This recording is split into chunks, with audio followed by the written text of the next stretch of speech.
need another teacher. Yes, for the adults. I'd like a cup of coffee, indeed. But Gerald was doing juniors. I ain't know they good until I started So drinking. Gerald's doing the juniors. Maybe some assistants. He had Texas, actually the class Everything, bro. got everything. smart class. Oh, okay. And they come through. I don't want to lead y'all astray. And I told him then, I said, So it's from 5 to 4:30 to 6:30. Well, I'll show up tomorrow just to see if they can have it.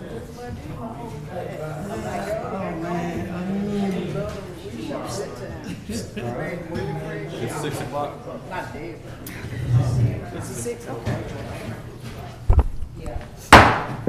Good evening, everyone. We're about to call our meeting to order. At this time, we're open with an invocation and a pledge.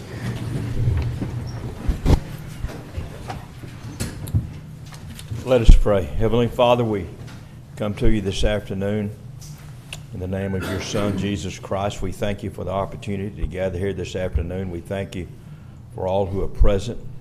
And Lord, we ask you tonight to give us wisdom pertaining to all of the issues and the subject matter tonight. And may you be glorified in all that we do tonight. And we give you all of the praise. In Christ Jesus' name we pray. Amen. Hang on. Hey, and Lord, please touch Nate Ivy in the hospital right now. Yes. Touch him. Thank you, Lord. Thank you. Yes. Amen. Pledge.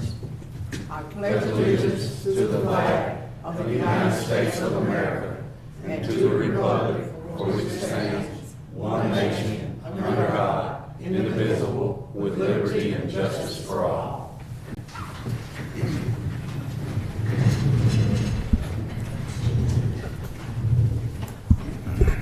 Once again, thank you all for joining us today. We have quite a few items on the agenda, but we'll start out with the, I take it back, we do have, We'll start with the canvas. We'll go ahead and do the administration, then come back to the rest. administer the oath of Okay. office. All right, they are in that order, I just didn't read them. At this time, we'll have the canvass of the election and the administer of office will follow. You got the canvass, I hope you do. It opens. We pass it. We pass it to you. The whole set. Okay. It goes down and comes back. I don't know if you do them one by one and then send them back. Yeah, that'd be good. I don't know. To expedite it.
Looking for you.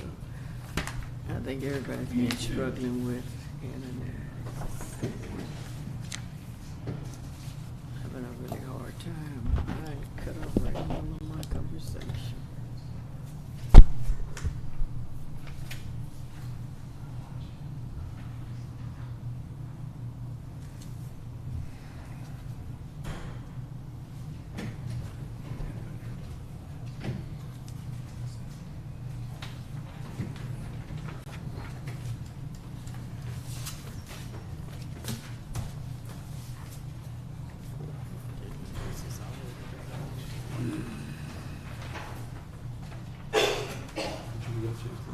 Yeah.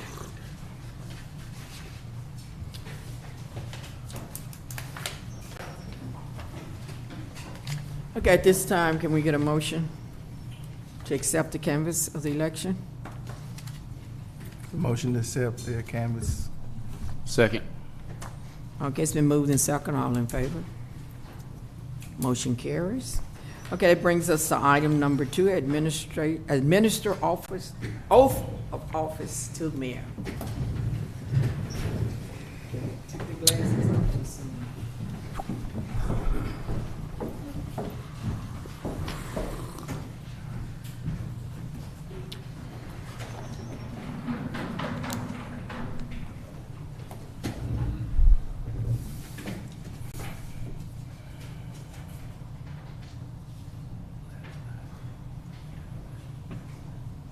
All right, Mayor, I'm going to state the first line, and then after that, I'll ask you to repeat after me. Please raise your right hand. In the name and by the authority of the state of Texas, repeat after me. I, Dr. Cynthia Fisher, I, Dr. Cynthia Fisher, do solemnly swear do solemnly swear that I will faithfully execute that I will faithfully execute the duties of the office the duties of the office of Mayor of the state of Texas of Mayor of the state of Texas, and will to the best of my ability and will to the best of my ability preserve, protect, and defend preserve, protect, and defend the Constitution and laws the Constitution, law, and laws of the United States and laws of the United States and of this state, and of this state, so help me God. so help me God. You can sign right here. Is there, can I get a blue pen right there? No, there's a, right there, that great one, thank you.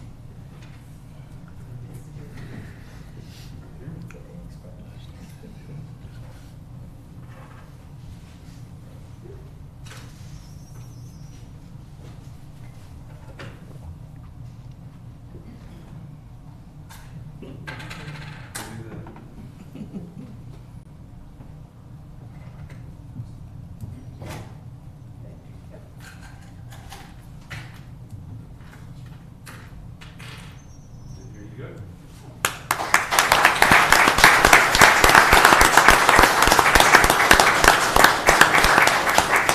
Mrs. Carson, thank you so much for trusting me one more time.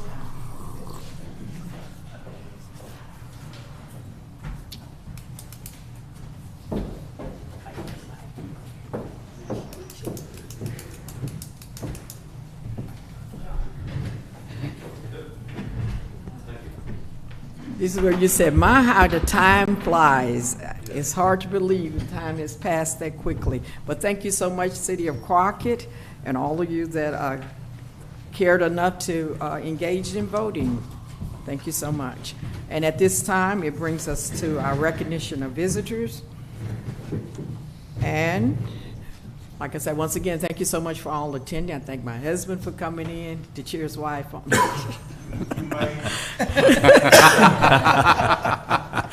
He's glad to be here. After 45 years, he's just glad to be here. If he's not here, he'll have to pretend it. Thank you so much for everything, for all of you being here. So at this time, we do recognize our visitors. We know that it takes effort to come out each council meeting, and we know that it's because of you that we get business done, and we get it done effectively because we hear what you have to say. And so with that being said, we're recognizing of our visitors. We're now to the comments from the audience, and we do have one listed from Diane Rome. And as in past, for those of you that are not familiar, we do a 3-minute limit, and no one on the council will respond either way because it's not an agenda item. Thank you. Thank you. Madam? On November 4th, the citizens of Crockett voted to terminate economic development, which is approximately $2 million in debt. It passed overwhelmingly, and after the debt is paid off in about 3 years, the half-cent sales tax will continue to be collected and will go toward property tax relief. This was voted on and passed by the citizens of Crockett on November 4th, 2024. This proposition will help the 50% of Crockett citizens who actually pay their property taxes. With that being said, I don't know how many of y'all realize, but really truly only 50% of taxpayers pay their taxes. And they're all of us here are left many times just comparatively low. So I'm here tonight to request the city to give a monthly report on how the funds of economic development is being used, how much of the monthly sales tax is going to pay off the $2 million debt. When economic development was in operation, questions were asked many times about why there could not be a monthly report. That never occurred. I realize it might be something different and to give this report, but hopefully you will see the need to keep the citizens informed.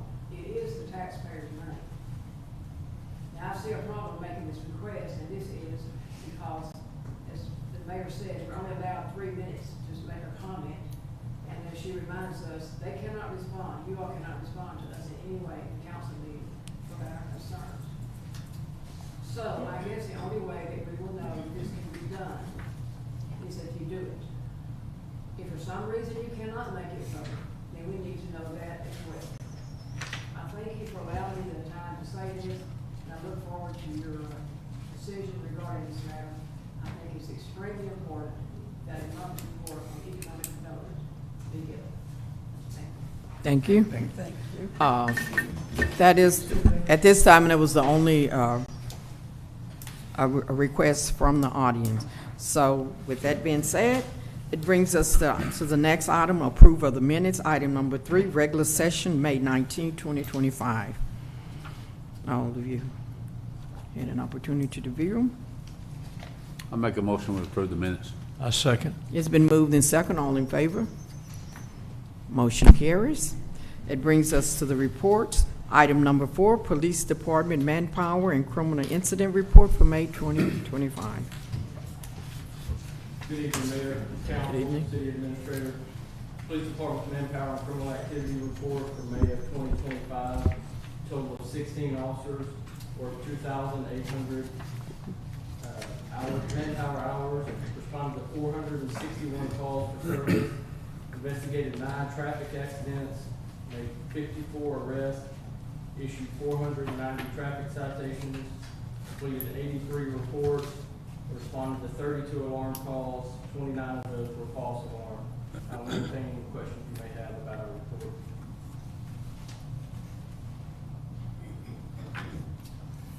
Does anyone have any questions?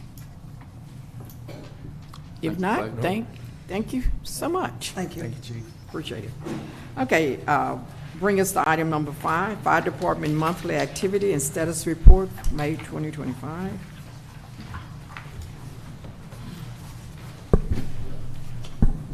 Mayor, council members.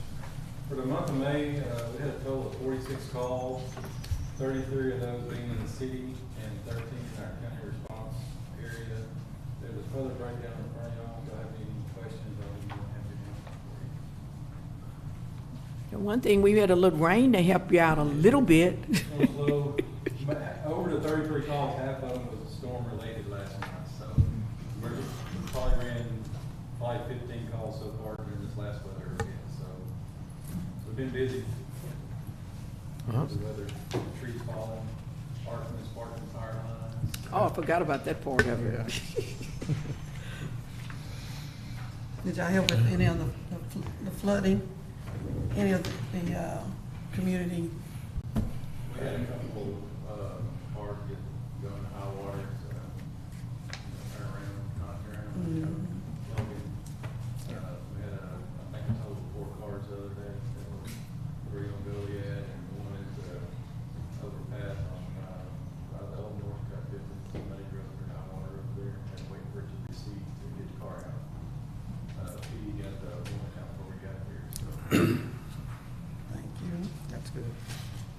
Okay? All right. Any other questions? Thank you for your service. Okay, that brings us to item number 6. Receive as information the Houston County Appraisal District fiscal year 2024 financial audit and fiscal year 2026 operating and collection budgets. Mayor and council, those, I put those in your packet, and it's tabbed under the number 6 there, to relate to agenda item number 6.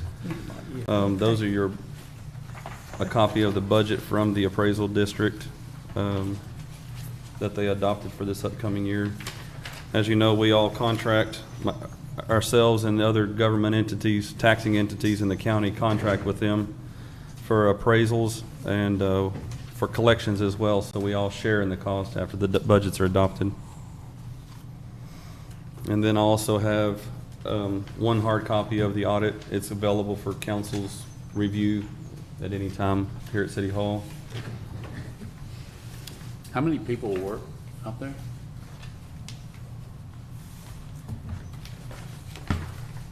Does it show on here? Yes, sir. Employees?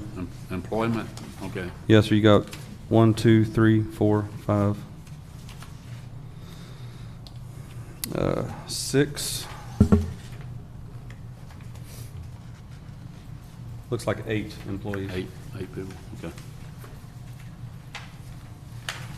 And it has the, Okay, so we got salaries going to $514,847.57 yes, sir. on 8 employees. They had a 4.5% COLA that they provided this year, and that's what caused that increase. That's pretty good. Hopefully, we can afford one like that. I know. I agree, 100%. So, We just got a COLA last year, didn't we? 2%, yes, ma'am. so we go from 485 to 514.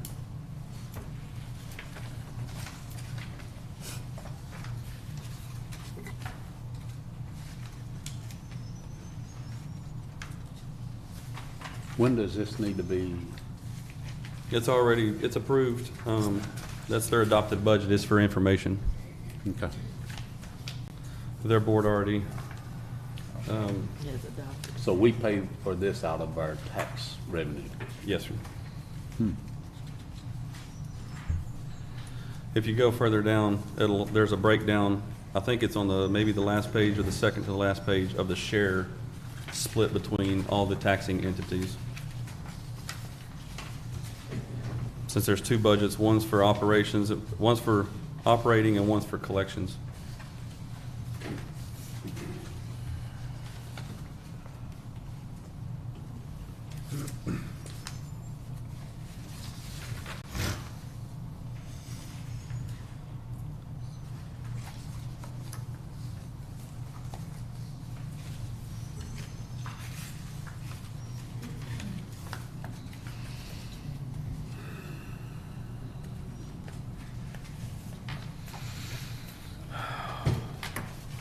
This is strictly for information. Yes, ma'am, that's for information. There's no action.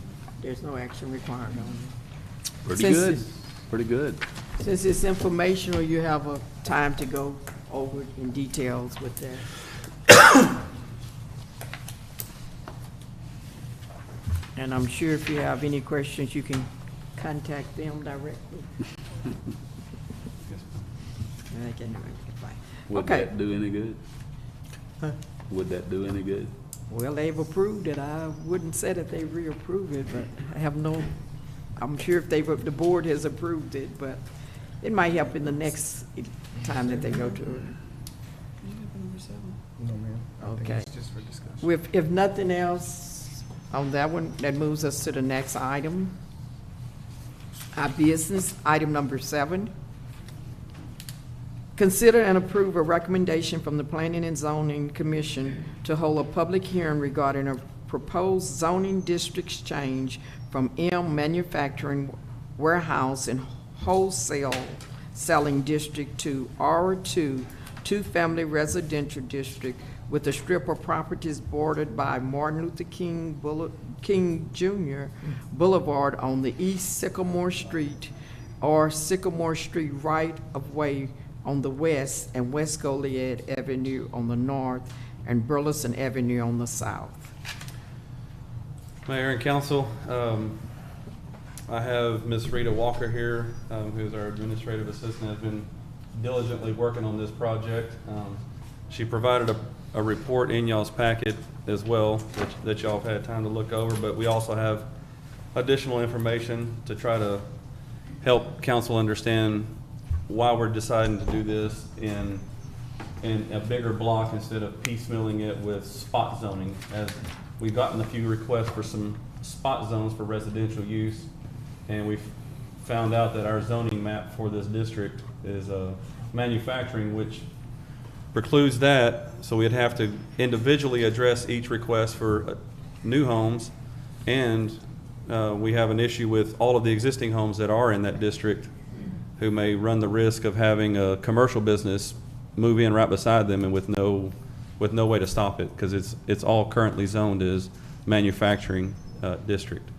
And so, Ms. Rita, if you don't mind talking a little bit, and Ty, I do have a few of the things that you sent me that I can share or show, but. Hi, I'm an administrative assistant for the city of Crockett, and I act as the planning and zoning commission secretary. Ty, you know, he was our code enforcement officer, and we worked together to develop this report. I hope there's a lot of information in here. I hope a lot of it's self-explanatory, but if you have any questions, I just want to be here to help answer those questions. We do see this as an improvement to the area, as the report says. This was made manufacturing probably in the 1980s before the Crockett Industrial Park existed. So at the time, it seemed like manufacturing would be a good idea along the railroad. But there were already houses, especially to the north around West Goliad. Those first couple of blocks are older homes. There's a lot of vacant properties. Most of the property is vacant, so obviously it's not being used for manufacturing. There's not much interest, and new companies coming in are going to go to the industrial It's park not or functional. they're not going to come here. The residents, this would give them an opportunity. Right now, they're non-conforming use. So sometimes if they want to sell their property or make improvements, it is a hindrance, and this would bring them into conforming use. Also, the infrastructure there is streets for residential or sewer for residential. It's not made for industrial use. Some of the parcels might remain manufacturing. I want to emphasize, all we're requesting, all P&Z is requesting, is that this be considered in public hearing. So before they can have a public hearing, it's their idea to change a zoning district. City council has to approve. They have to submit a report to you. The city council has to approve, allowing them Each to have a one of public hearing, to have the property owners come, voice their opinions, and including the property owners within 300 feet of this strip will also have a chance to voice their opinion On both on sides. changes. They will be provided, we're planning on providing each property owner the packet of information, be as transparent as possible, along with actually the little map of their property showing exactly what we're proposing. Plus, not only mailing the packet, hopefully Ty will go knocking on doors, talk to them, make sure they receive the packet and have the opportunity to come speak at the public hearing. And then public planning and zoning will make their recommendation to the city council, and y'all will have a public hearing to also receive additional input if property owners want to come to that public hearing. They'll be advised of both public hearings, so it's a lot of time to, and we're not planning on having the P&Z public hearing until July 15th.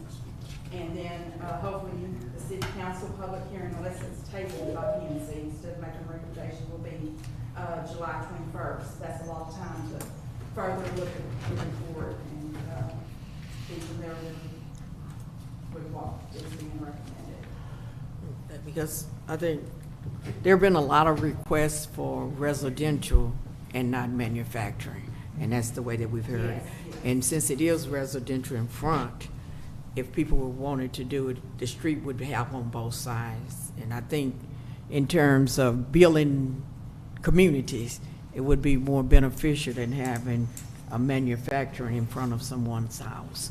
And so I you know, just from looking at it and knowing that area, how long it's been vacant and how, well, if you have a nice house over here, it's not very beneficial to you if you have something in front of you that's not very nice.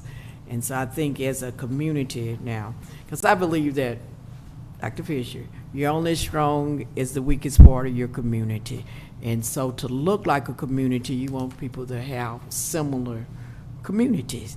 So if you're trying to do it to improve your community, it's very hard if you have a business right in front of you as opposed to your home area.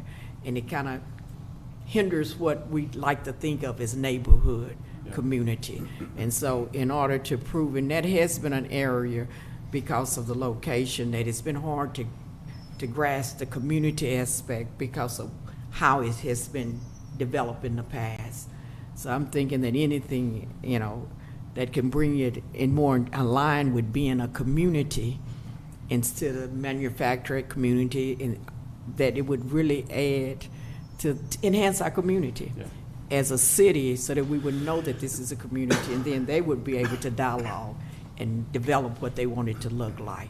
Because it's very hard, you know, when you have too many different stations taking place. And I do think we need to work on, and since it's in a minority area, it just need to be kind of addressed in that sense that it can be more synchronized. That's Fisher's take on it. Is choice still available to the resident or the property owner as far as whether they wish to have a manufacturing zone or residential zone, or would that just go as far as the zoning? What the preliminary report is recommending is that the first 2 blocks from Goliad down to Howard, that all be R2 residential, which Yes, would ma'am. allow duplexes. Yes, ma'am. Correct me if I'm wrong, down to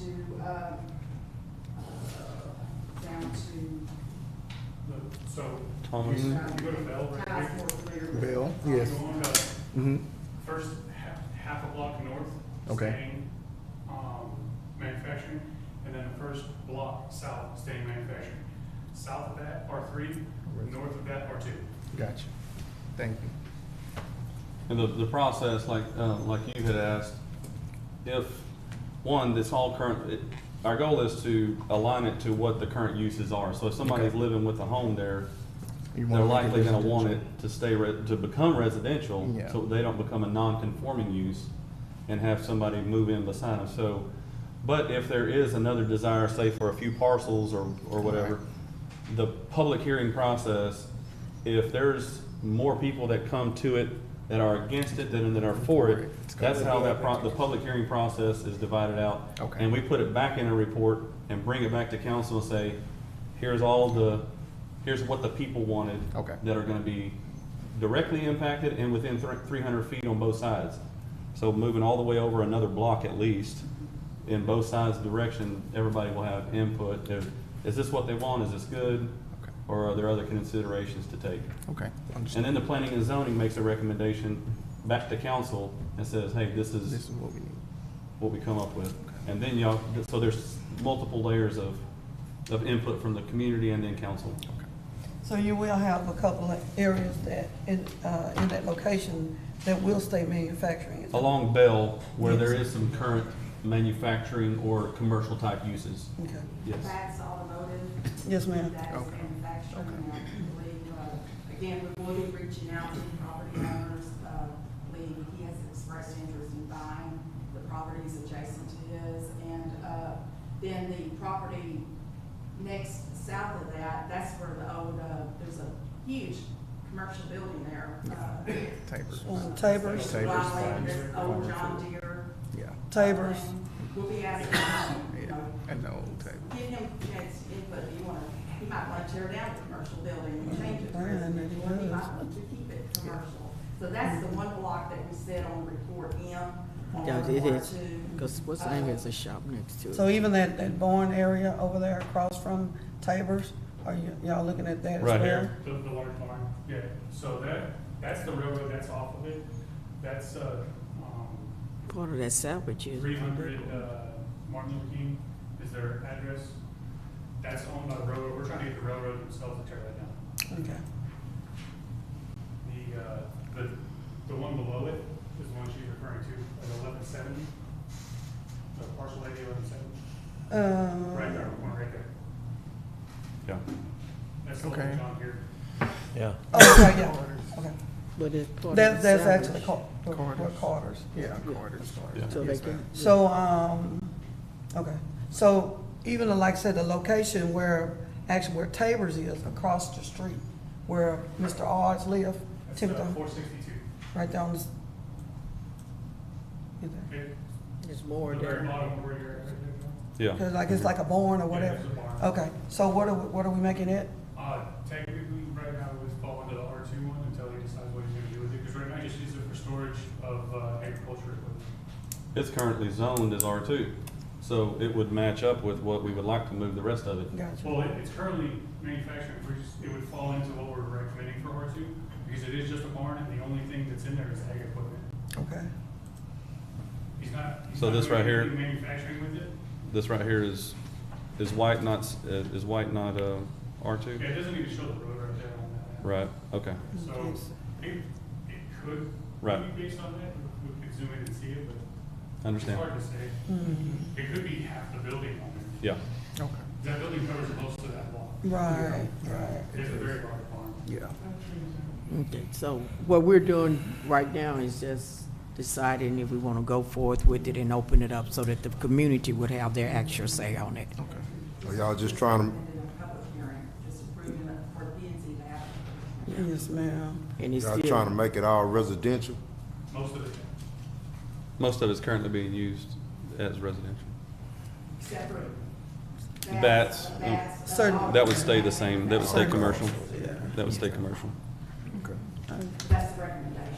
Okay. and so even with the recommendation of the hearing would start and everybody would get the people themselves would have an opportunity to come in. Because what we're looking at is what the overall recommendation is, but it will be done in hearings.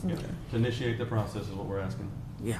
Yes. So the very bottom of it, all the way at the bottom of the list of the parcels we're looking at, on Burleson, all of those were added since this was changed to manufacturing, but we don't know how. Like, I haven't found where their permits came in, if any of them residential homes in that area for into manufacturing, so. So that was I don't know how ma- happened, oh, that was part of manufacturing as well? Yes, They- ma'am. That's manufacturing. Really? so- Yeah. but Color. Where all these they're all homes are. residential. Yeah. I never knew that. Properties put in after it was rezoned. Because it used to So be they I need don't know where choice. the- woodworks or something, I haven't all found this those stuff yet. in there. Yes, grandmother lived I there. guess one of them was, but I don't know all of them. At least one of them was through a specific use permit, but it still puts it residential. So people are still, even with it being manufacturing, people are just finding a way Yeah, to make it residential anyway. I So it understand. makes more sense To make to it start residential. with Well, I, and see what the city wants. yeah, I think that, like you said, we're at a good point. Everybody's seeing what direction we would like to take. And with that in mind, we're gonna leave it up to the people what direction they decide, they plan to take. We're projecting and they're gonna vote on what they really want. So I think that but like I said, I think it's a good way of synchronizing a community because the more neighborhoods you have, the better off that you are. And they're all on the same agenda. Does anyone else have any direct question that won't be answered by? You said there's a lot of vacant property over there? Yeah. Yes, I think they want to Y'all gonna try to, y'all plan on doing something with it or just? See right here, all of these, It would be the to show which community ones are that would vacant decide. or how they're being used. Yeah. Do somebody own The them? owners. Yeah, These are all the owners, and this is what's currently being vacant. and those would be the people that'll come forth and decide what they want, how they would like their property to go. Vacant, vacant. Yeah. So it's not, it's not up to just the city to decide. It's owned, the property is owned, so that's why the people They are gonna still have to decide. come in and vote People on decide. what they wanna do with it and continue with it. And like I said, the closer we get to it and the recommendation, we'll keep having the hearings until we come to consensus. And there'll be signs posted at every intersection, zoning amendment being considered with our phone number, so that people can call in and say, hey, what's up? On my property, I want mine to be this. Of course. Yeah. Okay. Any other general comments? If not, we need Mayor, a motion to, I make a motion to consider and approve the recommendation from the Planning and Zoning Board Commission to hold a public hearing regarding the proposed zoning district change from M, manufacturing, warehousing, and wholesaling district to R2, to family residential, etc. I second. okay, it's been moved and second, all in favor? Motion carries. Okay, so, you'll go.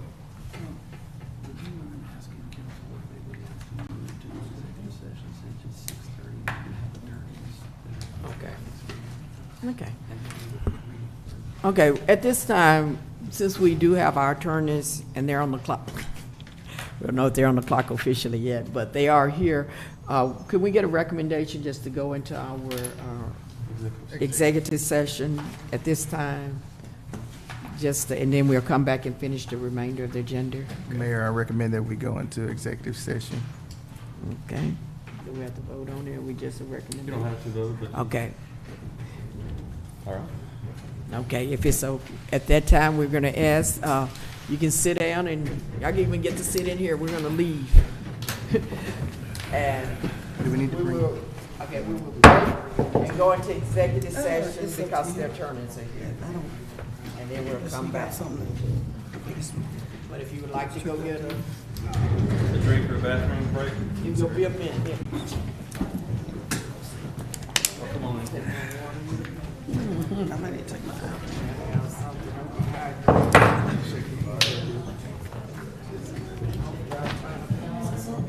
No, what? Oh, excuse me.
Your hair looks great. Oh, thank you. You're supposed to say that. Well, I didn't understand what you said. I was thank you, sir.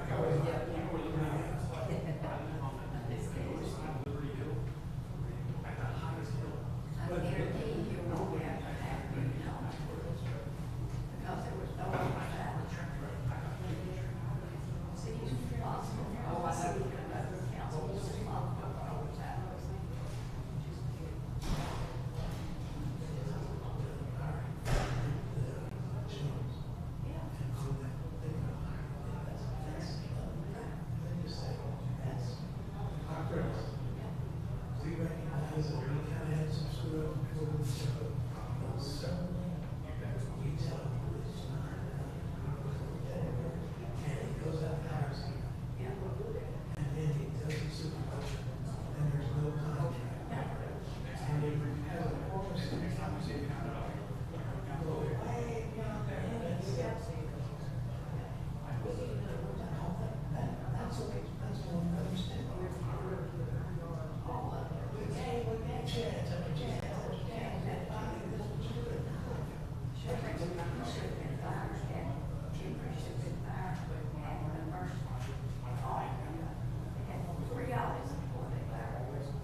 hits on Facebook and 3,000 on the radio, Washington, and several.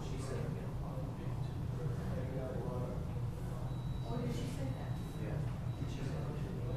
She said what?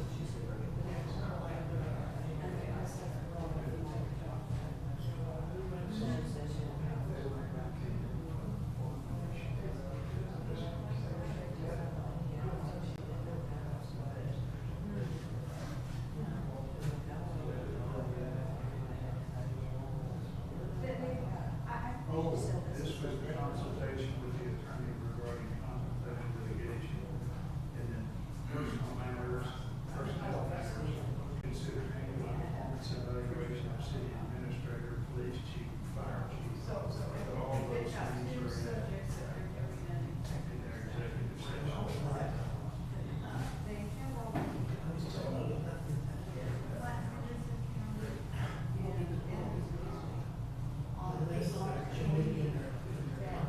Counties have a city, this is the city council. City council can choose to. Yeah, I'm sorry. Wanting to quit. This is what we said, this is not easy. The county has a good thing. And here, that's sending, you can't send it by me. You can have right to request when you're ready.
Done by council, it should be done by council, because in the first place, you know, if council's going to back us, they're going to start getting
they're not here, that's when they go to a church activity, they. I was talking to the sheriff on, accuracy.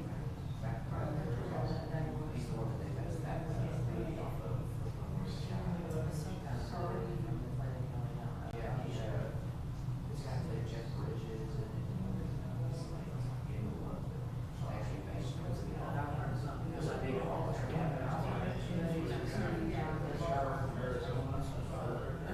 Oh, yeah.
They should be able to have CG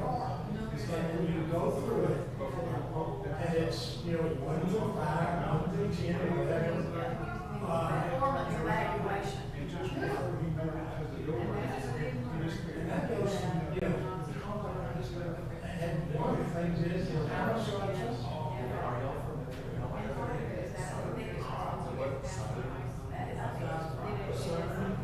There was no reason for that. I give him 4 different tasks and just say, it is not fair for the new members to receive this 10 days before 2016.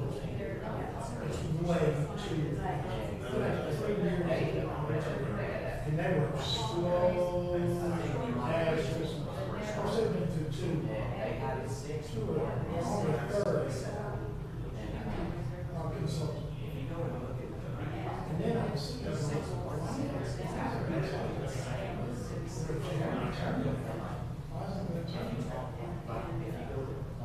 is she under contract or is she under salary?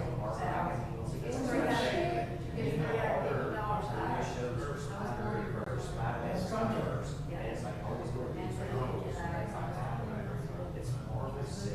And she's required to be here. She is paid. Or she's sitting in that chair, she's paid. I'm sure that cover to be here, I'm sure she covered. Why does she need to be here? She don't have to be here. They're there.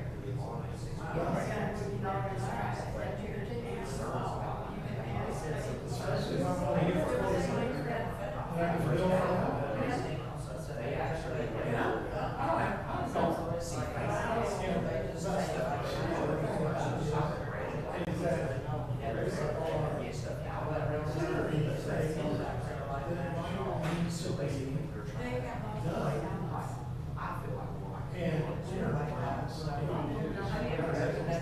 for that. And we frankly don't know. And then I'm just glad to tell you, and I don't ask them, and I don't ask them, what is the like?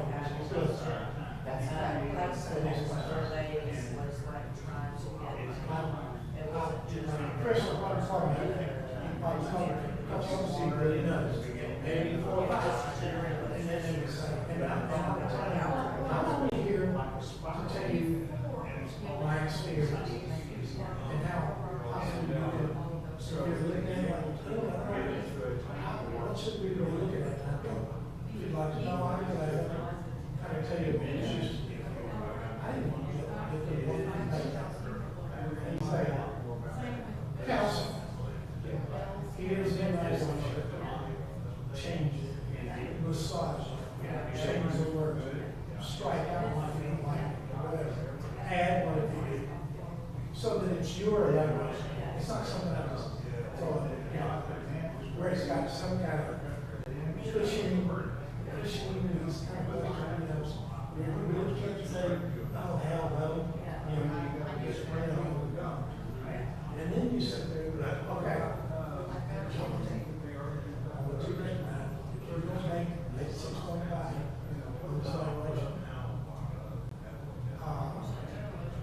Council's going to have his own.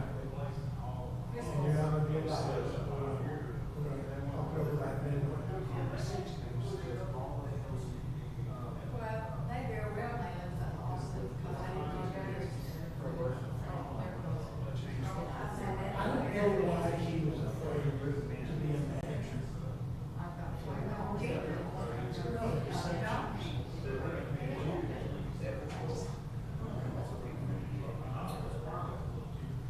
Well, I understand he's had the rule change, which I think is in the charter. Is that 3 members of the board can be fired. But it was my understanding, they changed it to 4 now, and that's if it's in charter.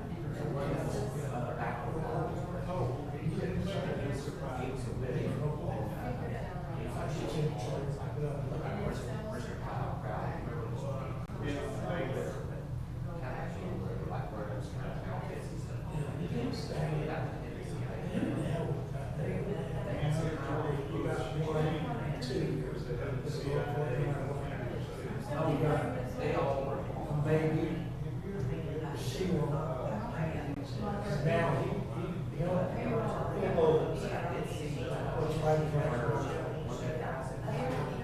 Mayor's comment.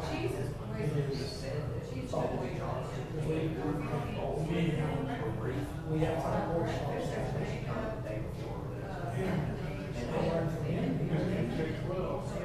And we also laugh, we also, have kids saying.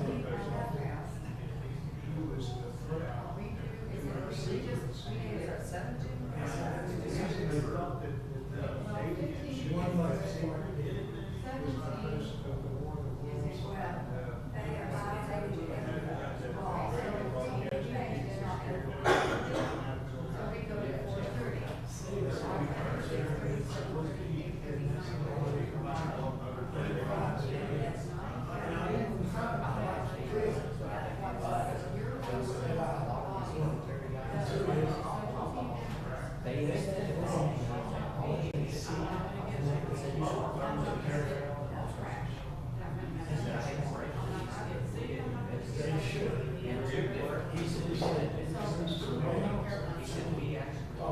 It's off-road technology. And they say, oh, because it's on, that's on personnel. Personnel wants the same things. I can have, there's 7 reasons they can advertise. Personnel.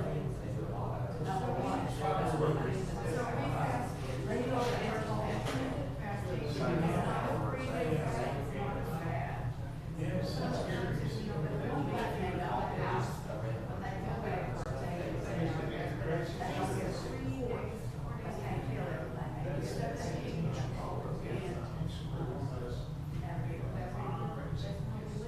Well, they should tell you what they're talking about. Not in detail, just say, we had 2 items we discussed. One over EDA, one over irrigation, one over administrators. Evaluation. And then, give the mayor's question. She should be able to.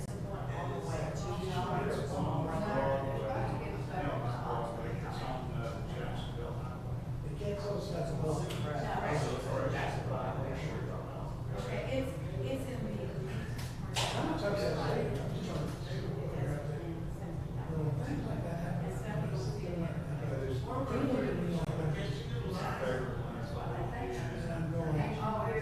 Here's your sister up here. Well, That's what I'm talking about. my sister. And they are from Israel and Brazil and that's what they are also. I know on a big topic. And they, you know, like, Barnett's good work out, but right now we're friends.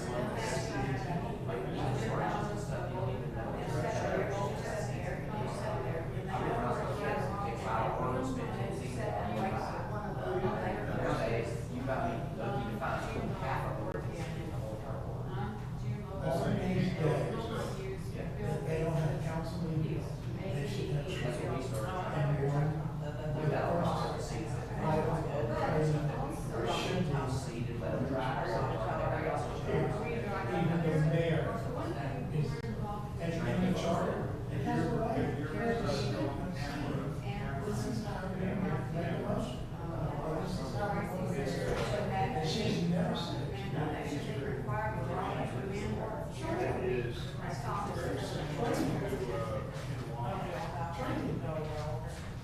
And or like had a month between the last.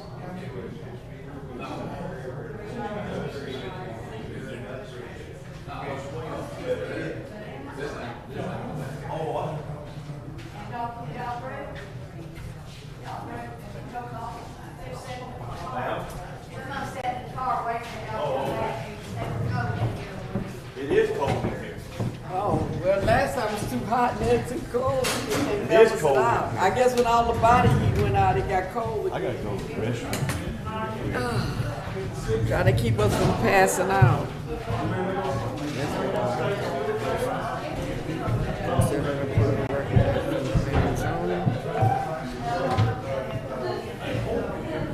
pen go? Somebody took my ink pen. Yeah, I hope they don't pick on us. Huh? They don't pick on us, I think. The way of, Oh, maybe, you know, in front of your head. But you know what? They trying to get the work from around the world. Tyler here, they sucking water from anybody. You know, we think Trinity. They preparing for all that subdivision. You know that big subdivision out by the prison they building in Love Lake? You know why it can't go? They have no money. They can't get drill water there. So they thought they could just come in with their own private. All right, so we come back to It's 8. covered under all of this. It's no more free water. Houston So County we're on Lake, they 8. gonna drain that lake to go all the way up to on the other side of the So we gotta have some kind of protection. it's bad in California, though. Oh, yeah. It's bad. Like I said, when they suck all the groundwater out, we're gonna all be in trouble. Okay, is everybody? Everybody. Trying to get them water in California. Yeah. I know. Go back. What item was that? I forgot what item. Oh, that was our executive session.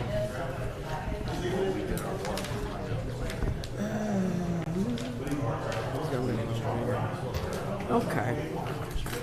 Who's missed? Oh,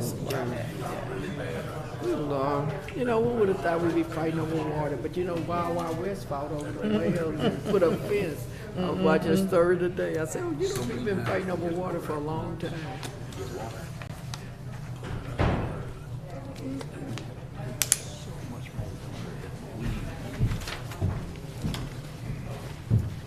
Okay, 1, 2, who's missing? Oh, Gary, here come Mr. Gary. I don't know why I call him Gary. It's Dennis. I don't know where Gary. Gary, it is a Gary. Okay, we're. Yes, some caffeine is good. It's cold So in we here. just do on 17. When we come in, we vote on 17. Is that where we? That's where we were. What did he say? We just come back. Or just go through the rest and come back. Oh, okay. Then we come to it. Okay. I think when we get to it, We were on number we'll 8. ask for council just to move the table the citations Okay. at a time. Yeah, that's what I'm saying. Okay. Okay, we're officially back in session. We're up to item number 8. Consider and approve a resolution supporting City of Crockett's application to the Texas Department of Transportation 2025 Transportation Alternatives Set Aside TA Call for Projects. Mayor and council, I have, under your tab there, number 8,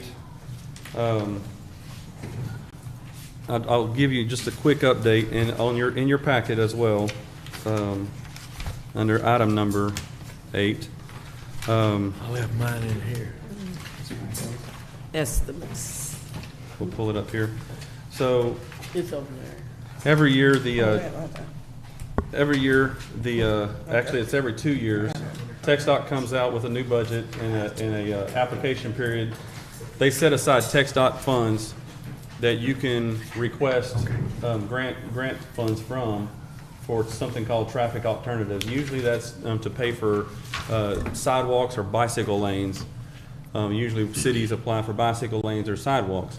And we usually put in for it. Some years they call us back or they give us notice and say, hey, you're in the running, go ahead and send in an application. The last time we got the funding for it was in 2019 when I got the grant for the sidewalks down East Goliad. And so that was funded from this traffic alternatives project. We've put in since then and haven't got the notice to call or the call for applications. They gave it to us this time. However, this time, I've asked them to look into it for next year, but this year we've already been categorized in, we did not get all the credit points due to our unemployment rate. Everything else met full granting, 100% grant, except for our unemployment rate, and we didn't get those credits. And due to that, we have a 20% match, since we did not get full credits. So any grant funds that I can continue and I can go ahead and ask for We have two projects that are already, TxDOT has provided some preliminary engineering on, and they're both roughly close to $1 million. And that's with easement, acquisition, engineering, and everything for sidewalks, for Bowie, from the square all the way to the loop, and then for Austin, from South 4th Street down out to the school. The red flag on that one is they will not approve any TA funds for crossings of railroads unless it includes engineering and the money for an overhead or an under. That you know, they're not going to lead people up to the railroad tracks and call and so we're going to have to include that into the budget. So it'll be much more than $1 million due to that, an overhead sidewalk crossing over the train tracks. Wow. So that being said, now that we have to come up with 20%, I don't know that, you know, we're in a position right now that I think if we're spending $200,000+, we have other things that we need to spend it to in infrastructure outside of sidewalks. That being said, if it was state funding, I would highly recommend let's move forward with sidewalks. So the other project that I have is a downtown master plan that was funded also for another city in their last round. So the city of Huntington got funding for a downtown master plan. All of my discussions with TxDOT end up with, where's your downtown master plan? When I'm looking at leveraging and bringing in TxDOT funds to help us on sidewalks, crossings, parking, lightings, stop signs, any changes to our downtown to make it safer, we need to have a downtown master plan that is developed by architect and engineers, where they sit down and they look at the widths, the roadway widths, the speeds, how can they make it safer, and come up with lots of different options to improve on parking, on traffic flow, on pedestrian safety, on sidewalks and crossings and things of that nature. Using the city of Huntington's and their project and the cost. If you look in your packet, that tab number 8 is what our cost estimates that we believe we should apply for. What we did was, that was from 2 years ago, so we added another 10% on top of that. This is the budget that I'd like to apply for, and then we would go through the process. If getting the grant, if we do get the grant, then we'll have to go out and, you know, call for engineers and find someone to do the project for us, and I'll bring that back to council as well with an estimated cost. But we would have a responsibility of 20% of that. I feel like with TxDOT having given us already quite a bit of, they've already told us that they have construction budget monies in their 25-26 year and 27-28 fiscal years. They do a 2-year fiscal for construction for all of our downtown streets. If we can get this downtown plan done in time, they'll commit more money to our downtown. Right now, all Stay on those streets. Yes, ma'am. Right now, all they've committed to is restriping and putting pedestrian LED pedestrian flashing signs at the existing crosswalks. They have said that they'll do that, and they'll also put they'll paint some turn lane arrows in front of you to where you know you can't go straight, you're supposed to turn right to go around the square, right? So they're going to do some safety things like that, but they're not going to invest in any infrastructure until we get us a downtown master plan. And that master plan will include, in developing that'll include community stakeholder hearings, public participation, council meetings. They'll come to council meetings and talk to council. Hey, here's some of our thoughts. What do y'all like? Do some joint sessions between us and the county and so forth. And so I would recommend that we go ahead and apply through the TA for that project to try to get at least 80% of a downtown master plan covered. What's the difference between the master plan and a strategic plan for the city? A strategic plan breaks down a master plan.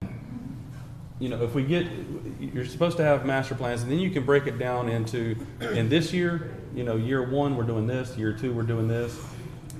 It breaks down a larger plan into sizable pieces. Right. A downtown master plan is pretty specific to the downtown traffic. It's not like a citywide master plan.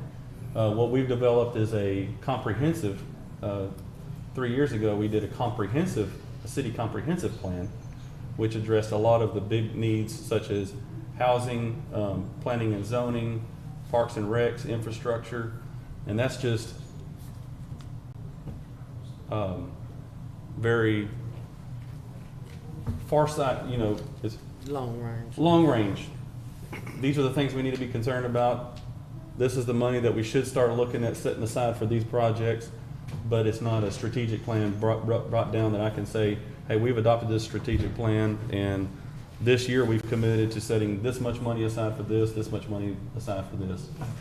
So would it be beneficial for us to look at setting a strategic plan where we would focus on the city as a whole instead of one part of the city? You know, Yeah, I think if we develop this master plan, then we could talk about a strategic plan, yes, ma'am. Most of it's just implementation. It's- I just said one of the things that we had been working on was looking at the downtown because of the number of streets that run through that don't belong to the city of Crockett. Even though we do it, any funding we can get first to work with them, that's sort of cross section. And then when we broaden out, like you said, around the city, we won't have that extra support and funding because all the roads lead through Crockett, they're sounding cute, but those are textile roads. They don't belong to Crockett. So this is additional funding that we're going to be allowed to go after. That's not directly from our funding, but what we found out, if we don't do our part with what we are capable of doing, we don't get their part, and that's where we kind of bumped heads on. Even when they wouldn't fix the roads, they said until we fix our sewer and our lines on it, they wouldn't even run the roads. That's why they kept getting a little more deteriorated until we were able to do. So what we're proposing is, what can we do that do their part, and then we can go back. But we do have a plan, a strategic plan. We've had them come in and look at it, and it has been a long term. It probably needs to be updated, but we've been hitting and missing at it simply because of the emergency of the roads and things that we've had. Busted lines have to address and those kind of things. So where we are right now is addressing with this money, even with the match. 20% is better than the other 80%, which would add up to 100. If we can get the 80% from them, we can work back from that instead of just borrowing. We have to work where we can get the most money at this time. Money is tight, we do know that. So it would be beneficial for the city, even though we're going to do a long-range plan, but we have to work with where we are. And if this grant is accessible, and they've allowed us to apply for it again, because they don't offer you the invitation every year. And I think it's to our advantage as a city to move forward with what they're offering us and work around and then expand out to synchronize what we're actually getting from them. Yeah. So this is what the grant is about, with the free money with 20% match if we're accepted. Downtown? It's, when we're saying downtown, it's the surrounding area, like the square, which is considered. Hey, what would y'all do downtown? No, not the building. We're talking the streets and the Traffic. parking and not development of the building so much. It's development of the routing more so than anything.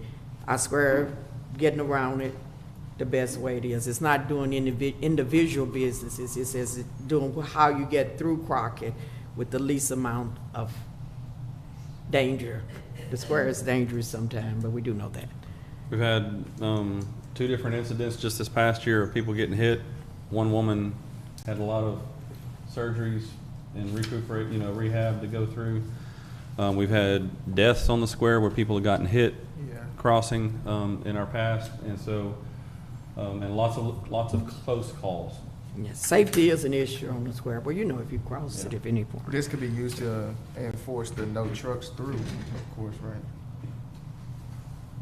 Okay, so what we're looking for right now, to a resolution supporting the application. Yes. We may or may not get it, but we at least can put in an application for the money. I make a motion to approve the resolution. I second. Okay, it's been moved and second. All in favor? Okay, motion carries. That moves us down to number 9. Consider and approve appointment of representative to serve on the Board of Directors for DP's Texas Council of Government. Mayor and council, this is sent to us every year where we appoint a representative from the city of Crockett. The mayor, I believe since she's been here, has served in that position as representative, so this request for a nomination and appointment back to that board. I nominate Mayor Fisher to continue to serve on the DECOG board. I second. Okay, it's been moved and second. All in favor? Okay, motion carries. It brings us to item number 10. Consider and approve bid for Phase 2 and 3 building renovation of the Provalis Center at 1505 South 4th Street. Mayor and council, I have bids in your packet under items number 10, as well as I have a couple additional informational packets that I've put, and it's under tab number 10. So a couple months ago, we finalized all the engineering required for Phase 2 and Phase 3 construction of the Provalis building. If you look on that front page right there, and I was trying to pull it up, but it's timed out on my screen. It's going to show you a bigger picture. So if you see the darker area, that's Phase 3. If you see the hash marks over to the left of that front picture there, you see this? Right there. If the hash areas, that's Phase 2. So the goal is to do this, because we currently have, right now we have, as we speak, we have 42 employees in there, plus staff, local staff, but 42 locally hired people. And they're trying to increase that by July. Their goal was to hire up to 60.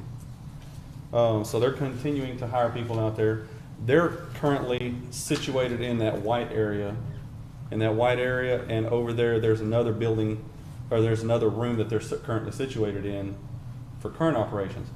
So our goal is to go in and build out Phase 2, which is the hash marked area to the left. Build that out. Once that's complete, we move all current employees into Phase 2 while we do Phase 3.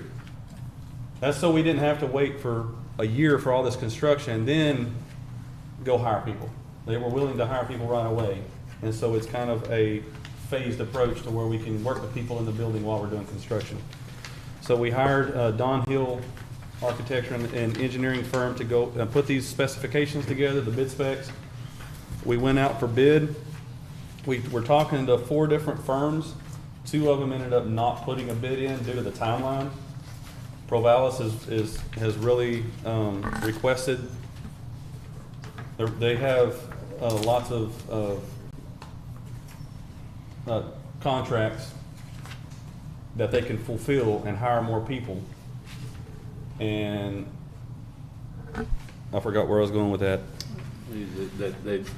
Did they not put a bid in because Okay, the that's where I was wanted it going. They needed, So they needed for now. those 2, right? So those 2 contractors said they couldn't meet the timeline. That's where I was. That's what I was trying to tell you. They did say timeline, or is The it timeline. because of we hired an architect? We're required by law to hire an architect. We're required by law, if we spend over $100,000 in public funds for a public building, we have to hire architect and engineering. So that means the price doubles. Not in this case. Using square footage, using the footage, I do agree that if there's something that doesn't require architectural design and specifications that we can look at from a common sense level and go in and just paint a building or re-sheet rock it or doing things of that nature. But this, we're changing the structure of a lot of this building, removing lots of walls to open it up. Their initial build out of this building was right at 125 employees. By removing these walls, their goal is to increase it to 180. by removing a bunch of the walls, and you're not trying to limit yourself to small rooms. Is there any walls out there that's load bearing? None of them are load bearing. None of them are load bearing. However, a lot of them are fire rated and required by. Well, Ultimately- we're taking the fire rating out. No, because you still have to engineer for fire and escape routes. I'm not buying it. I understand. However, if we go back to what's the legal requirement is over 100,000, we have to have architecture and engineering. So that being said, we got 2 quotes. We got 2 bids that were submitted to our bid request. We had the public bid opening last week, and there were 2. Let me get it right here.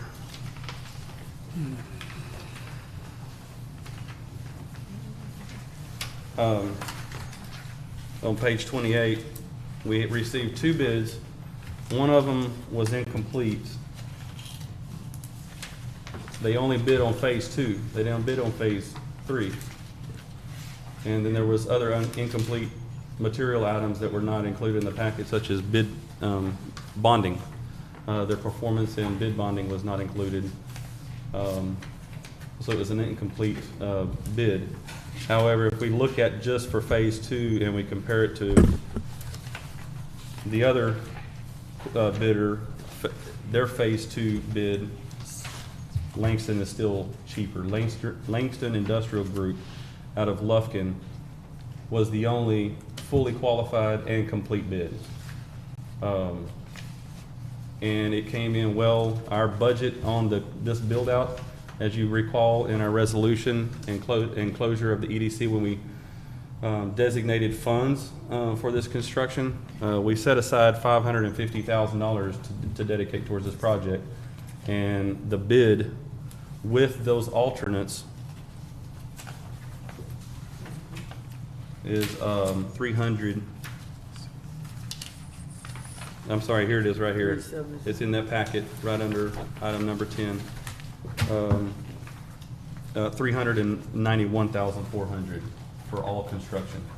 That's for doing everything from the floors, grinding the floors down and all the old flooring off, repainting everything, new walls, new HVAC,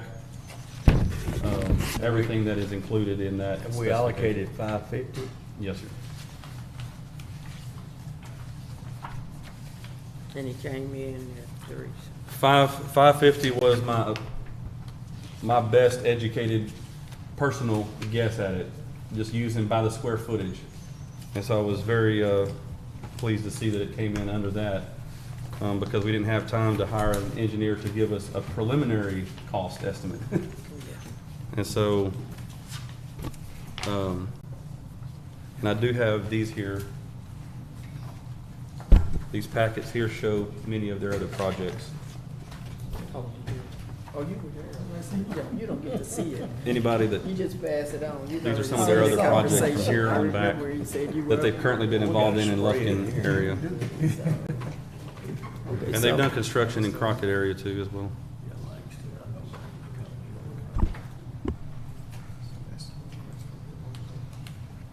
Okay. So in that agenda item, they were able to get their contract in time, I would request that when we award the bid, that we approve moving forward with that price amount, the 391, yes, sir. Award the bid to Langston Construction and approve the contract.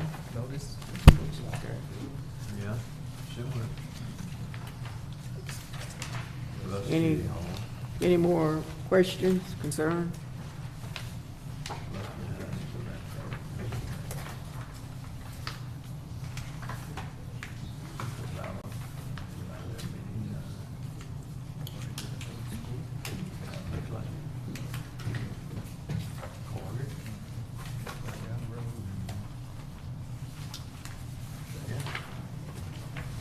Okay, any more questions, concern? Are we ready for a motion? And they said that they could start, they would mobilize right away. I believe they were planning on starting officially by the end of the month, 1st of July, and being done by the last of September. 100 days. A 100-day construction period. Do we have a guarantee for that? And by their contract, yes, sir. If they don't, they pay us. Yeah. Okay, any other concern, question? Can we get a motion? I'll make a motion that we consider and approve the construction of the administration services. It's a Oh, we're on number That's the 10, I'm sorry. That too? Okay.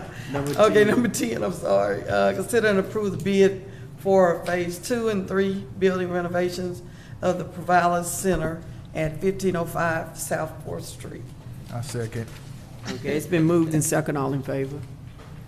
You could've put out- And I would, not that you can get in the building, but you might, after looking at the picture, know some of the people that are working out there. They're really excited about it, and they like their job. Excited. So I was real excited for them to have that many jobs close to home. Okay, that brings us to item number 11. Consider and approve construction administration services of Dunn B. Hill Architect, Inc. for Provallis Phase 2 and 3 construction project. Mayor and Council, I'm bringing this back. With the scope of this project, I would like the person that designed these specifications and bid them out, and the same person that built this building in 2009 and 2010, work with us to ensure that draws, when drawdowns are submitted, that those are signed off on, that the amount of work is being completed according to the percentage of the drawdown, and to ensure that the work is getting completed as it was designed and engineered, and that there's not any things that slip through the crack. We have a pretty good eye for it, but you need an engineer and an architect to sign off on those things to reduce our liabilities, and I would really like to have him there for those processes to take care of all the inspections, so the city doesn't have to, and take that liability upon ourselves, because we're signing off on something that is complete, and if we miss something, we bear the liability. But And they I'd would like have the a liability. firm to do that, and I have that in your packet as well. He's willing to do all inspections and bid administration, or contract administration services for the $14,500 for over the period of the next 100 days. It's a small price to pay for a guarantee. Yes, ma'am. Okay, any questions?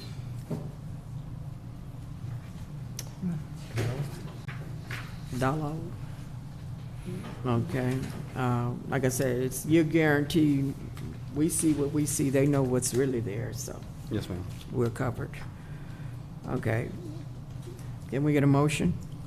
I move, Mayor, to consider and approve the construction administration services of Mr. Don B. Hill, the architect and company, for the Provallis Phase 2 and 3 construction project. Can we get a second?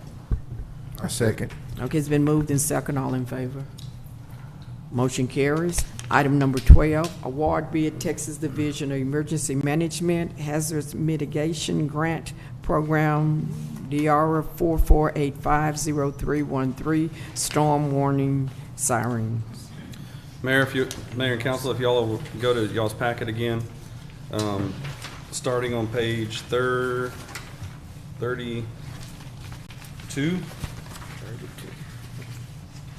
Let's see here. I believe it's 32. We have the bids for the storm warning sirens. And then on page 34, it shows the map. And I wish I could pull it up on here, but it timed out again on us. So we got 2 bids. And when going through the process, we were pretty excited about one, looking at the cost. This is all paid for under hazard mitigation grant program that we applied to using FEMA rollover funds. And when we started looking at the specifications, they were half the size of what the specified or the required specifications were when we bid them out. They weren't the right sizing. We asked different ways to go about it. Essentially, TDM, Texas Department of Emergency Management, confirmed that we would have to go with the lowest qualified bidder, or that met specifications. The next contractor that met the specifications was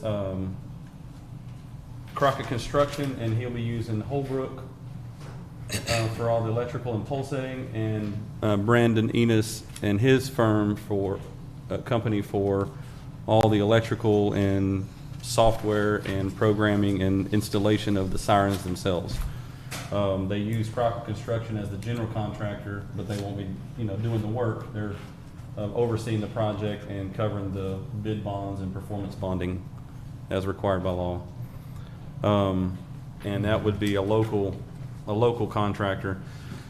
Alternate bid 1, if you see, if on page 35, you have alternate bid 1 and 2. Alternate bid item number 1, we're not asking for. That is, we were actually, after talking with the contractors and our engineers, alternate bid number 1 is a standalone solar system that provides the electricity for these sirens. They're not wired directly to electricity. Solar systems and batteries don't last. It's new technology, and just batteries in of itself just don't last. And we're looking at a consistent maintenance cost to this if we went with the solar option. It's a good idea if it's out in the middle of a field where there's never going to be any access to electricity or whatever. However, these are all on sites that have access to electricity and already have generator backups. Their own generators, so even if the electricity goes down, our storm sirens will still have access to generators. And so we would recommend not going with alternate bid number 1.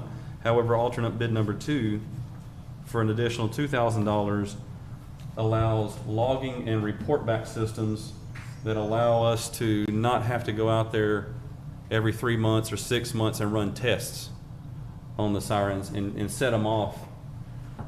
It does an internal feedback and reports back since they're electronic. It reduces some of the liability as well, and is not a interruption every few months for audio testing and people calling City Hall and wondering what happened.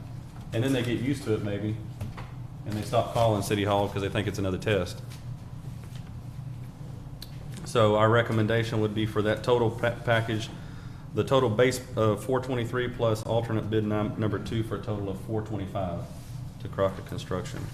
And our engineers did provide a letter in there as well, and they agree that this does meet specifications. This is 100% grant? This is a 10% grant, and we've already paid most of that in the upfront engineering costs already. Okay. So we're responsible for 10%. 10%, yes, sir. And we've already done most of that. Okay. The upfront cost of engineering and bidding and everything usually eats up that initial match. I'll make a motion, we'll go with alternate bid number 2. Base bid and alternate bid number 2 Base bid and alternate bid number 2. with Crockett Construction. Crockett Construction. Yes, sir. Thank you. I'll Okay. second. It's been moved and second, all in favor? Motion carried. Okay, that brings us to 13. item, 13. okay, oh, you said I thought you said what, so what else did you say? I thought you said open it back up, my bad. Consider and approve a resolution of the City of Crockett, Texas, acknowledging the satisfaction of conditions of 1 and 2 in the few simple determinable condition of contained in the deed to A&A Texas Capital and the tax abatement and incentive agreement affirming the city's intent not to dispute the fulfillment of said condition and directing that condition 3 in paragraph 3 recapture for default be stricken from said documents. Mayor and council, if y'all have questions, please stop me and ask me. Just to restate this resolution, we placed for the first time in any of our negotiations with a business proposal that was saying, hey, we're going to do all of these things. They're making these promises to us. When we negotiated with them on the land that they built the buildings out there on in the industrial park, the big buildings, we put some clawback clauses that if they did not perform these 3 conditions, that the title would, the deed to the property would revert back to the city with no action necessary. That's something that we hadn't done in the past, and usually then it requires us going back and negotiating with them after they've decided to move on to another city or not come to Crockett. Then we're trying to buy the property back, or get so. In doing that, it was security for the city and remove the liability or the risk of them choosing to move away and then selling the property off or doing something else with it that we had no control over. However, A&A Texas Capital moved in rapidly and achieved those conditions. They're not in any default of those conditions currently. However, just as a short recap, and I do have Mr. Gary White, their CFO, here to also expound on anything that you guys have. Condition 1 says that within 12 months they will begin construction. They did that.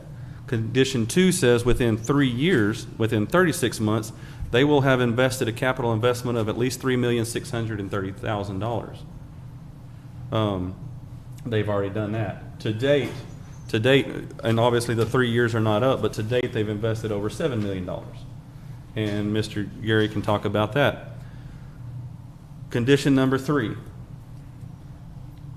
As I've said, they were expecting to invest somewhere between $3 to $5 million initially when they came and proposed this project to us. As market conditions have changed, tariffs, whatever it may be, and they've decided we're going to expand the project in Crockett to a greater extent, we're going to make that building even bigger. They're wanting to bring in local lending, a bank, to also help them to expand their project even more than they have currently done. A bank, and looking at that deed with that pretty significant recapture clause, the recapture clause condition number 3 says that if such default is the result of failure of developer owner to use the real property exclusively for a functioning facility to manufacture materials that enhance the durability of wood products. That clause is what they've asked, and that what I personally agree is probably overly restrictive. If the market continues changing and they want to expand their product to something outside of wood preservation, they want to do some steel manufacturing or anything else, any other lines that they want to add and invest even more money and hire more people, we say they can't. So if they've invested their money and the bank has invested another few $1 million, and we say, oh, that's our property because you decided to expand even more, which is a good thing in all reality.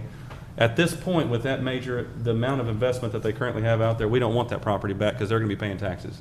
Even if they don't hire jobs and they don't follow through, we don't want that property back. We don't want that much investment, capital investment, or assets to worry about and become tax exempt at that point.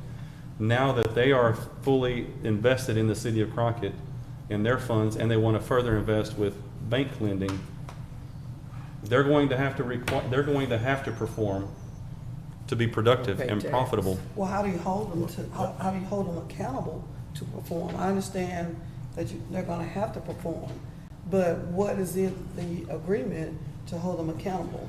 Is there any way that we could go back in there and give other options for the clause? Because, All the performance clauses remain in there. okay.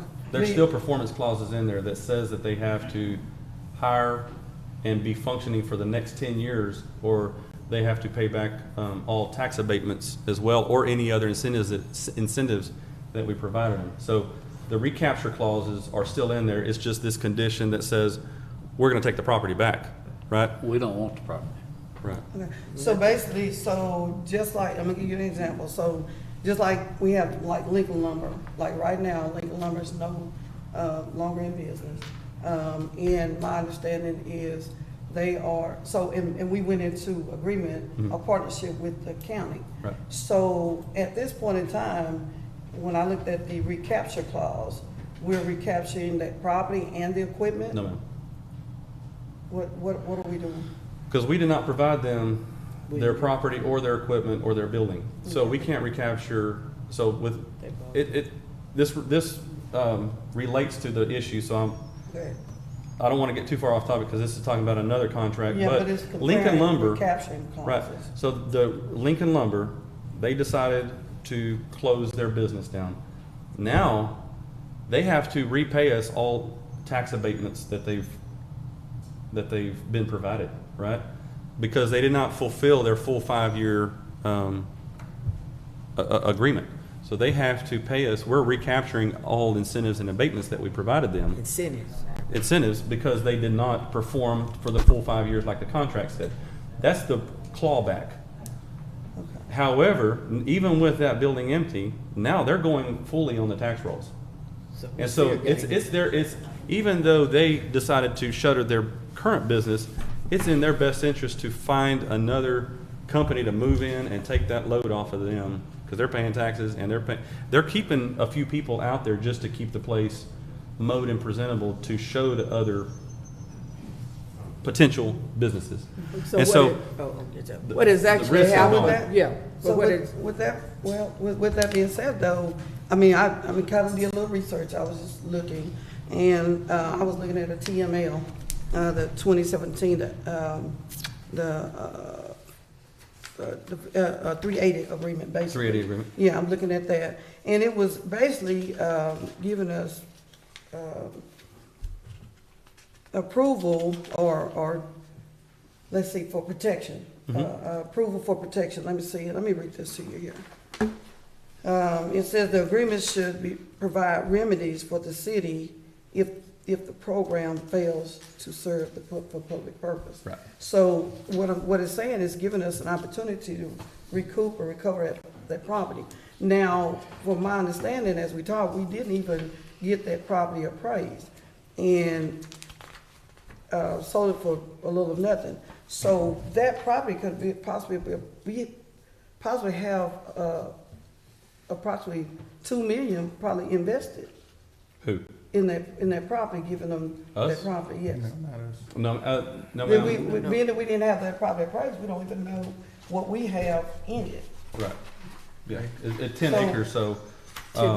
Yeah, but it's 19 acres out Either there. way, it On the was- loop, that's currently, I think, appraised at approximately $2 million. Right. So right now, And that's the prime. values that we assessed at it was an empty piece of property and we had a business owner that was wanting to make investments in it. So, and hire jobs, all of which they've kept their end of the bargain. When you're talking about, you said remedies. It says this tax abatement has all the remedies still in there. All the recapture clauses that you're talking about are still in there. On page number 43 of the tax abatement, it still has all the recapture clauses left in there.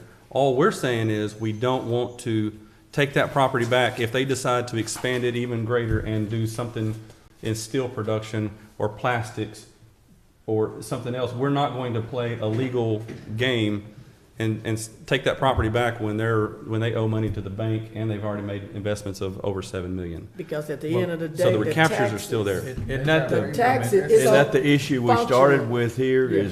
is that we're limiting them to what they can manufacture? Well, is there? And we've gotten off track here. I mean, So with that being said, if we're limiting them with what they can manufacture, why can't we go in with a recapture clause and amend that? It's still in there. recapture?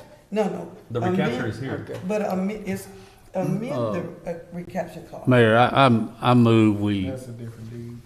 we move on the previous Well, I'm still question. in discussion, Okay, sir. well, I move we move I'm on the still in previous discussion. question. Okay, sir. I but think you we're still in can't, discussion. but you can't call it. Okay. You can But call it. No, You no, can listen, call it. yeah, but we in discussion though. Okay, we're- Discussion is first. So I mean, I It do doesn't have have some, to be. I It do can have be some called. questions. No, When ma'am. he said he can move to it if he Okay, gets a well, second. I'm talking, Mr. Moore. I And move so, we, doing my- Okay, but excuse the me. thing of it is, Excuse me. did, They're um, calling for an end of the discussion at this So with point. that being said, I understand, Ms. Did you Mayor. understand? I understand, Okay, ma'am. well, right But you now, have- But you have, The you discussion, understand- he can call to end the discussion. he to can- move to the So anybody question. can call to move to, Yes. If you can get you A can second. call, and if he can get a second, the discussion is in and it can go to the vote. I second. Okay, it's been moved in second. It's time to go to the vote. You know, ask all in favor? If we're in favor of moving to the vote. Okay? If they're in favor to move into the vote. Okay. Now, we're up to the vote. okay.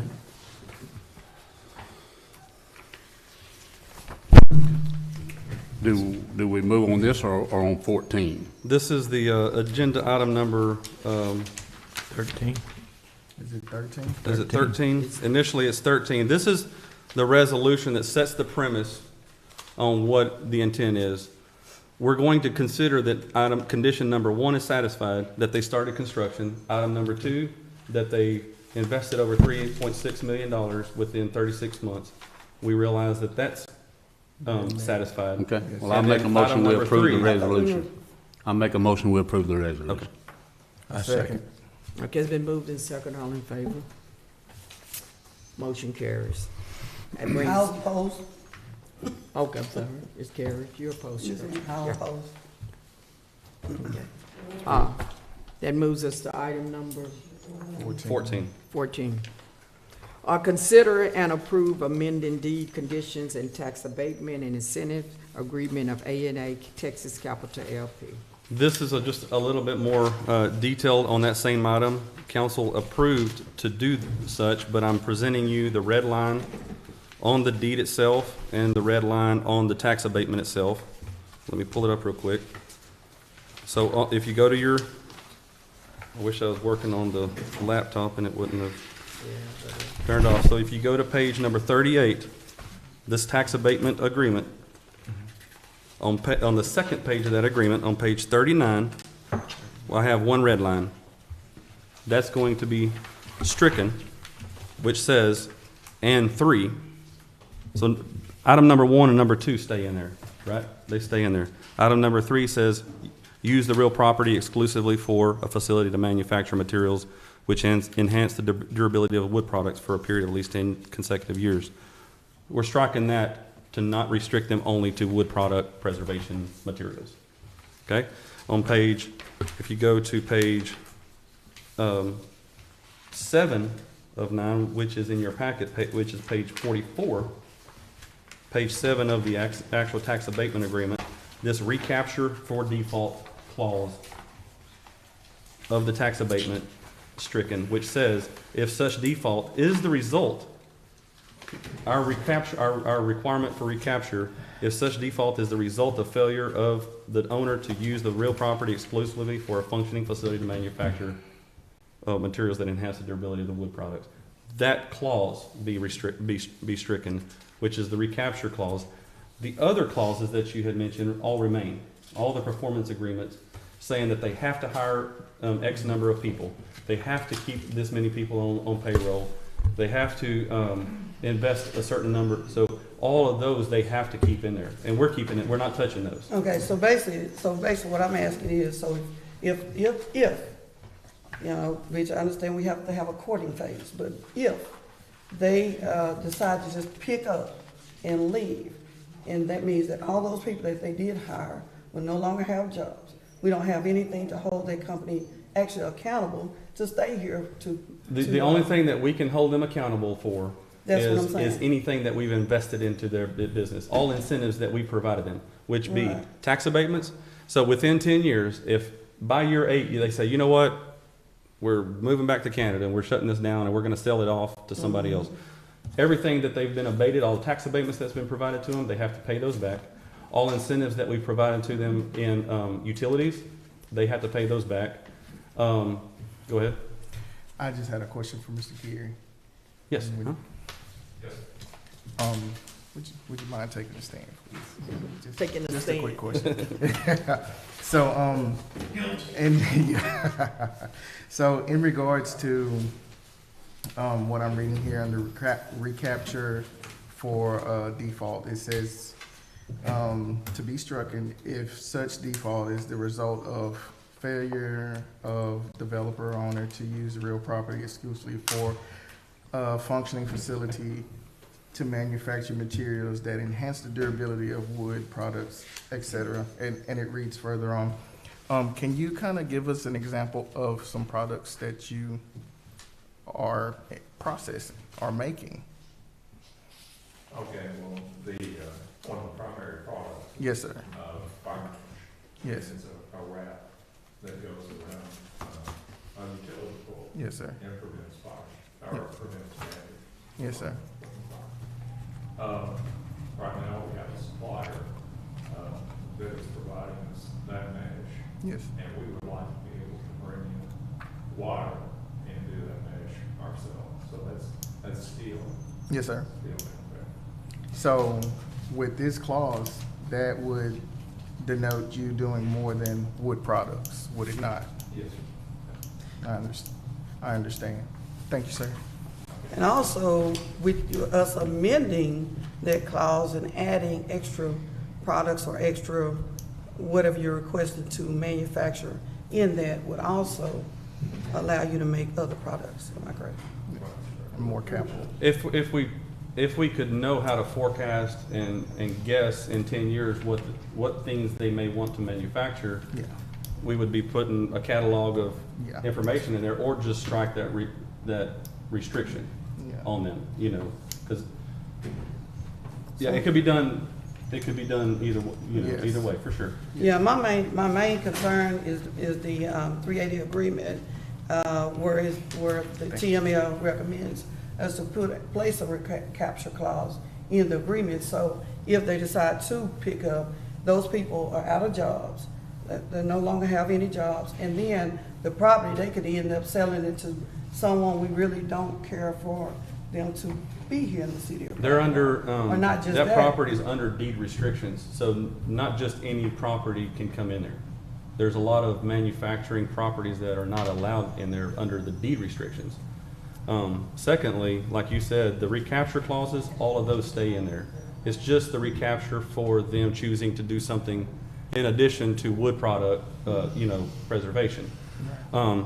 So this one is more specific in that this motion, what I'm requesting is, and I wrote it down just talking to our attorneys, the things that the attorneys need in order to amend the deed and amend the tax abatement agreement is to approve to amend the deed conditions as redlined in our agenda packet, and direct city staff to prepare a material correction deed to be recorded. So otherwise, we're gonna have to go through the process of a new closing. We're gonna have to reclose on that property unless we do a material correction deed, where it's just striking wording within the deed, and we keep that same deed on file. So I wanted to clarify that as well. We're not wanting to just amend the deed, we're wanting to file a material correction to that deed that says we do not intend to recapture the property if they choose to do something outside of the current Wood products. wood product preservation. Yeah, my whole thing is just holding the company accountable Sure. for providing the services and for the community that they stated that they would provide. All of those stay in the abatement agreement. Well, I would like to make a motion to, number 14, consider and approve amending the deed conditions and tax abatements and incentive agreements of A&A Texas Capital LP. I second. Okay, it's been moved in second. So it's been moved and seconded. Can we amend that motion to, can you look at this and read it and Would you read verify it? that you like the wording? To make sure that I properly record it.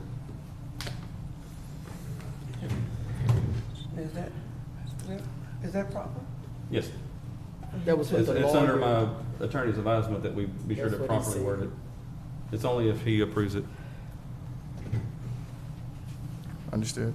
You- Recommend motion that we move to, I move that we approve to amend the deed conditions as redlined in our agenda packet and direct city staff to prepare a material correction deed to be recorded, and I further direct city staff to prepare a First Amendment to the A&A Texas Capital Tax Abatement and Incentives Agreement as redlined in our agenda packet to be executed by the mayor. So this amends With the that. lawyer. It amends both our tax abatement and it amends our deed under a materials correction deed to strike clause number 3. It's on the motions on the floor. Then it's seconded. I second it. Oh, it's been seconded. It's been moved in second. All in favor? All opposed? Okay, motion carries. That brings us to item number 15. Consider and approve a resolution of the City of Crockett Council concerning groundwater withdrawal application by Red Town Ranch Holdings LLC and Pine Bliss LLC. Mayor and council, this is a resolution recapturing the events of this past week and what we've learned to be our highest concern, and probably one of the greatest concerns that we should be focused on over the next and potentially even a few years, that this process is going to impact our actions. We need to, just in short, we've had groundwater well applications to drill wells in Anderson County and Henderson County. The wells that are planned for Houston County are not even required to be permitted, and application is not even required.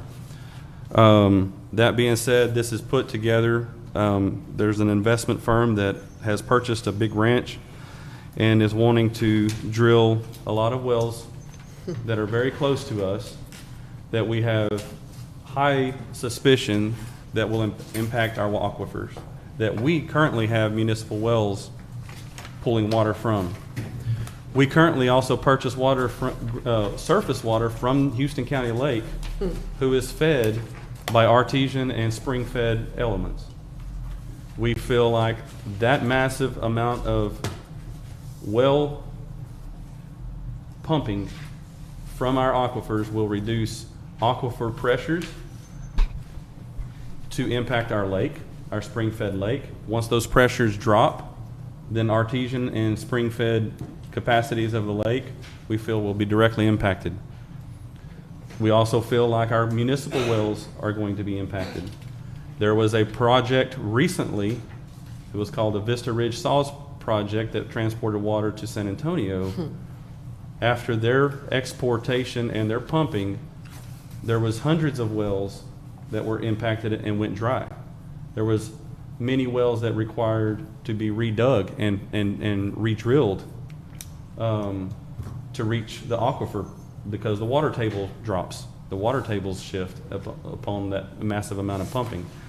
That being said, I'm requesting council to, by this resolution, allow myself to represent the city and legal counsel that we can bring on board to go and contest at the public hearing for these applications, and make sure that the city, to do our best to make sure that the city is recorded as an affected party, that we have standing to go to a contested case hearing and fight this with representation coming from hydrologists and other geotechnical groups, as well as an attorney that can fight this and give us our best chance of survival. Everything that I'm hearing is there's not a good chance for us just to shut this down. These are really deep pockets, big investors, and they will steamroll us in a heartbeat. We're really reaching out to other counties and cities and water districts and and supply corporations, and we're wanting to form coalitions after the fact. Whoever gains admittance as an affected party, we would like to work together with these other organizations, and that's what this resolution also allows me to do, is to reach out to these other organizations and work together to give us our best shot that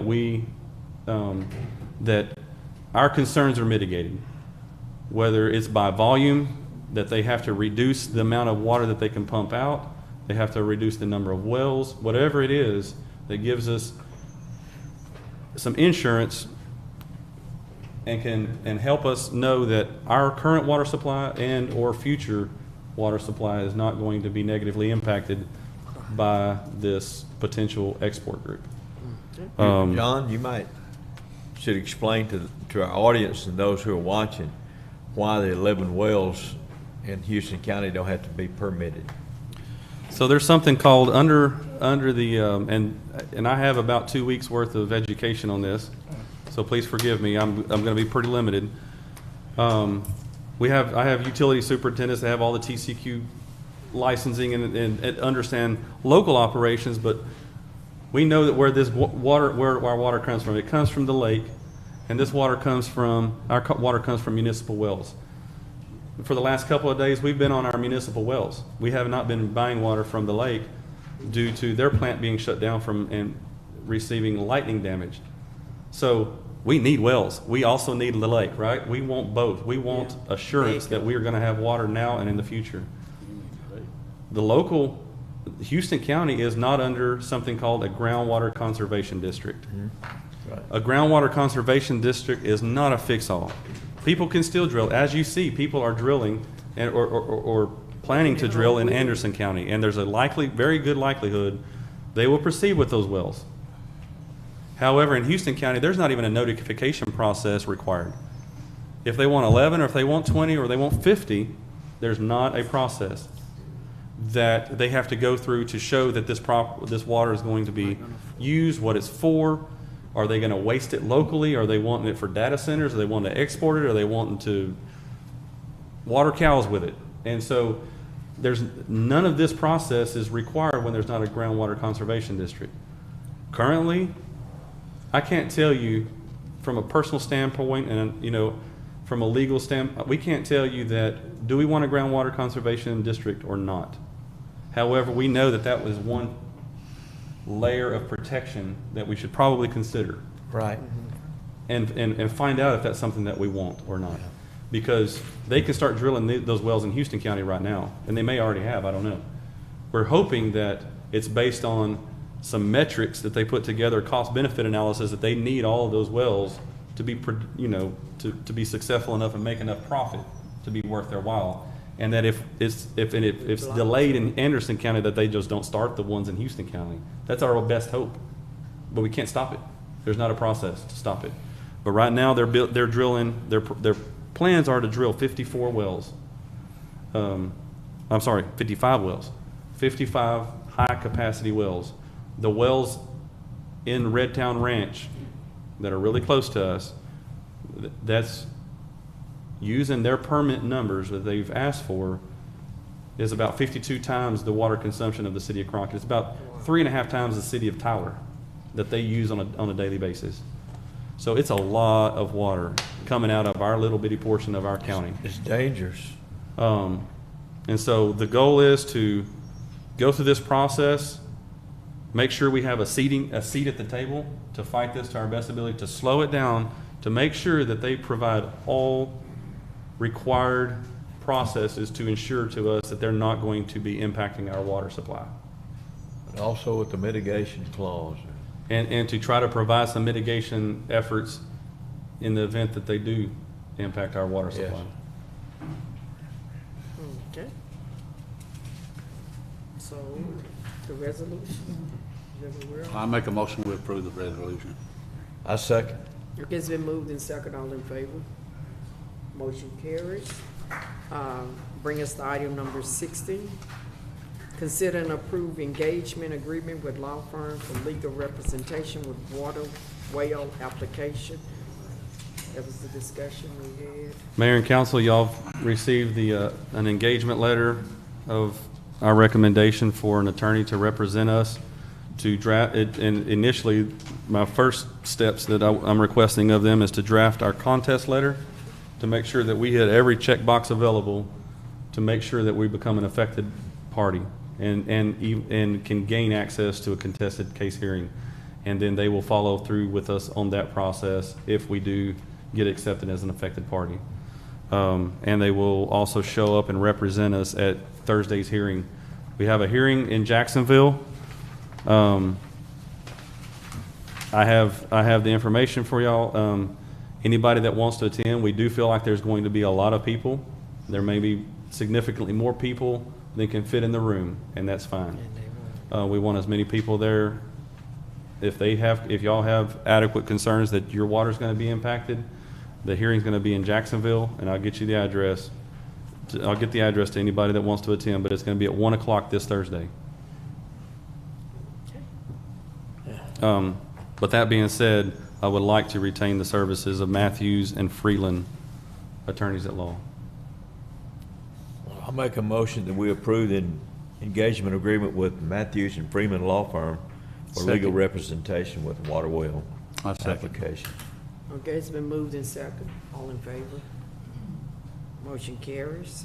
And that would conclude, I'd we've like already to- done the consultation for it. And on item number 18, can we get we've talked about. Yeah, Mayor and Council, I would also like, due to the time, I would request that if council would be agreeable, that we move that we table item number 18 to a next meeting. Second.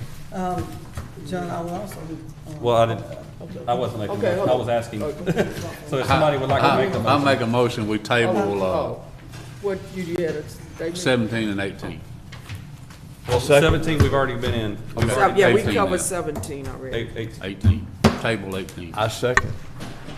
Okay. It's And now I been guess moved in discussion. Second, all in favor? Okay, motion carries. Carries. But I do, Okay. I would like to say something. You can say I would like to ask John to place on the next agenda a discussion on Lincoln lumber. Give us an update on that Oh. and the agreement on that so we can better understand how we're moving forward. I'm preparing a report already for council.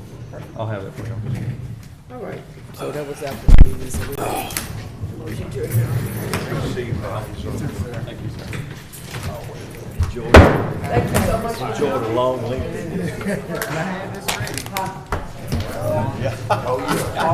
Hey, that's all right.